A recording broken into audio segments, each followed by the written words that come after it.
Papayagan na ang National Food Authority o NFA na imbenta ang mga imbak nitong bigas oras na ideklara ang food security emergency sa bigas.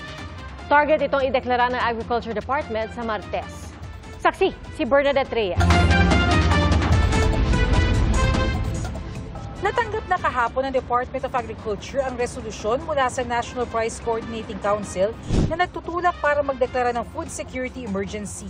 Sa ilalim nito, maaaring ibenta ng National Food Authority ang mga bigas na nakaimbak sa mga warehouse nito.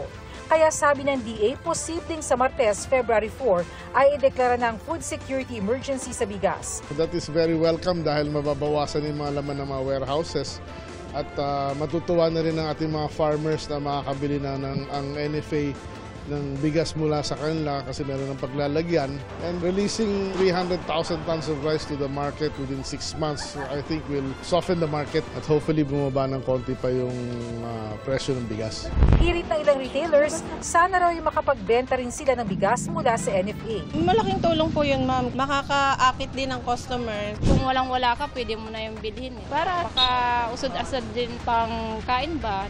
Sa iba't ibang ahensya at lokal na pamahalaan nakatakdang ibenta ng NFA ang kanilang mga bigas sa halagang 36 pesos kada kilo. Ipapasa naman ito sa mga mamimili sa halagang 38 pesos kada kilo. Sa mga susunod na linggo, ilulunsad ng pagbibenta ng mga abot-kayang bigas sa mga grocery, supermarket at convenience store. Kabilang ang 29 pesos na bigas sa ilalim ng P29 program, Sulit Rice at Rice for All. Formal nang nagkaroon ng kasunduan ng DA sa isang supermarket grocery chain para magbenta ng 29 pesos na bigas. Sa kabila ng bumababang presyo ng bigas, pinangangambahan naman ng Department of Agriculture na maaaring tumaas ang presyo ng itlog pagsapit ng Abril dahil sa posibleng paghigpit ng supply.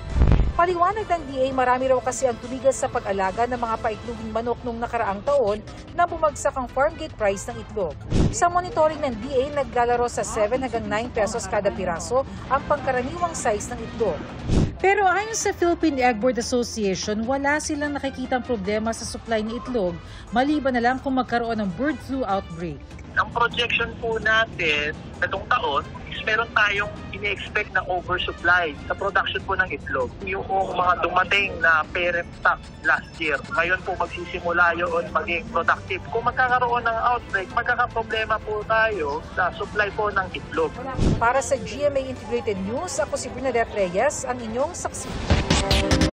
Mga kapuso, maging una sa saksi. Mag-subscribe sa GMA Integrated News sa YouTube para sa iba't ibang balita.